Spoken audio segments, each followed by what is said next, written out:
আলোচনায় অংশগ্রহণ করবেন সাতক্ষীরা ৩ আসন থেকে নির্বাচিত মাননীয় সদস্য জনাব মোহাম্মদ রবিউল বাশার। জনাব মোহাম্মদ রবিউল বাশার, আপনার সময় 5 মিনিট। ধন্যবাদ আপনাকে। আসসালামু আলাইকুম ওয়া রাহমাতুল্লাহি ওয়া বারাকাতুহু। আলহামদুলিল্লাহি রাব্বিল আলামিন ওয়াসসালাতু ওয়াসসালামু আলা রাসূলিহিল আমিন ওয়া আলা আলিহি ওয়া আসহাবিহি আজমাইন। মাননীয় স্পিকার, আমাকে সুযোগ দেওয়ার জন্য আপনাকে অনেক ধন্যবাদ। আমি বিশেষ করে সংসদীয় আসন 107 সাতক্ষীরা 3 আশাশুনি কালীগঞ্জের সম্মানিত ভাই বোনদের প্রতি আমার আন্তরিক শুভেচ্ছা এবং অভিনন্দন জানাচ্ছি, যেহেতু তারা আমাকে নির্বাচিত করে সংসদে কথা বলার জন্য পাঠিয়েছেন। বাজেট পেশ করা হয়েছে। এই বাজেট আমি মনে করি সেটা হলো অন্যতম বড় ঘাটতি বাজেট। এখানে প্রস্তাব করা হয়েছে 9,38,000 কোটি টাকা। রাজস্ব আয়ের প্রস্তাব দেওয়া হয়েছে 6,95,000 কোটি টাকা। ফলে ঘাটতি দাঁড়াচ্ছে প্রায় 2,43,000 কোটি টাকা। এদেশের অন্যতম বড় ঘাটতি বাজেট এটা। প্রশ্ন হলো, এই ঘাটতি পূরণ হবে কীভাবে? আরও ঋণ নিয়ে, আরও সুদের বোঝা বাড়িয়ে আজ দেশের ঋণ 22 লক্ষ কোটি টাকার বেশি। শুধু ঋণের পরিশোধে এই বছর ব্যয়ের বরাদ্দ রাখা হয়েছে 1,27,000 কোটি টাকা। শুধু সুদের ঋণ, মূল ঋণ আদায় করা হবে না। যে টাকা দিয়ে হাসপাতাল করা যেত, স্কুল হতে পারত, রাস্তা হতে পারত, কর্মসংস্থান সৃষ্টি করা যেত, সেই অর্থ চলে যাচ্ছে ঋণের বোঝা বহরে। এটাকে জনকল্যাণের পথ। আজকে এই ঋণটা হলো সুদ নির্ভর। যে সুদ সম্পর্কে আমরা দেখতে পাচ্ছি বর্তমান বাজেটে সংখ্যাগরিষ্ঠ নাগরিক যারা, তাদের বিশ্বাসের মূল্যায়ন করা হয়নি। বিশেষ করে দুটো জিনিস, তার মধ্যে একটা হলো জাকাত। জাকাতকে আল্লাহ তাআলা ইসলামের 3য় স্তম্ভ উল্লেখ করেছেন আল্লাহ রসুল সাল্লাল্লাহু আলাইহি সাল্লাম। পবিত্র কোরআন শরীফের মধ্যে সূরা হাজর 41 নম্বরে বলেছেন, আল্লাযীনা ইম্মাক্কান্নাহুম ফিল আরদি আকামুস সালাতা ওয়া আতাউজ যাকাতা ওয়া আমারু বিল মা'রুফ ওয়া নাহাউ আনিল মুনকার।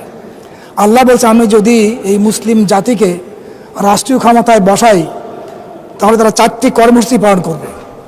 তার মধ্যে প্রথম নাম্বার নামাজ কায়েম করবে, দ্বিতীয় নম্বরে জাকাত তারা চালু করবে, তৃতীয় নম্বর হলো সৎ কাজের আদেশ করবে, 4 নম্বর হলো অন্যায় কাজ থেকে বিরত রাখার চেষ্টা করবে।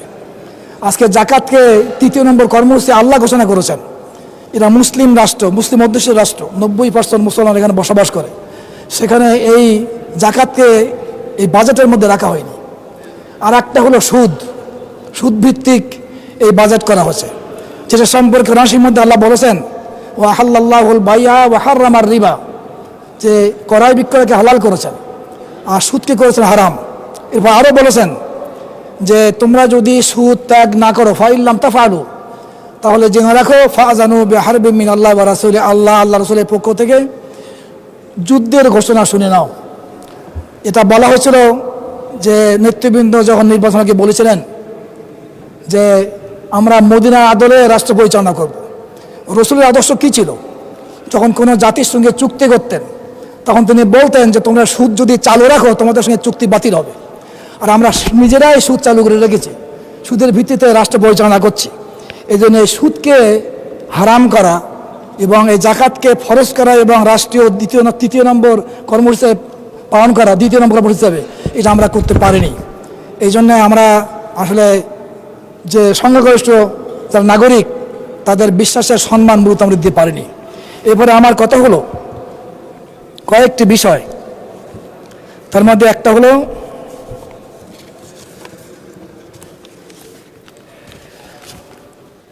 স্বজনপ্রীতি এবং বৈষম্যের প্রশ্ন এখানে আছে।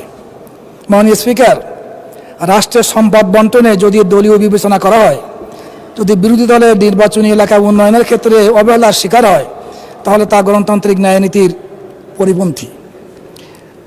জনগণ ভোট দিয়েছে, সরকারি দলের হোক আর বিরোধী দলের হোক, সব এলাকার মানুষ বাংলাদেশের নাগরিক। কিন্তু বাস্তবতা হলো অনেক ক্ষেত্রে বিরোধী দলের মতের এলাকার উন্নয়ন প্রকল্পে বৈষম্যের অভিযোগ রয়েছে।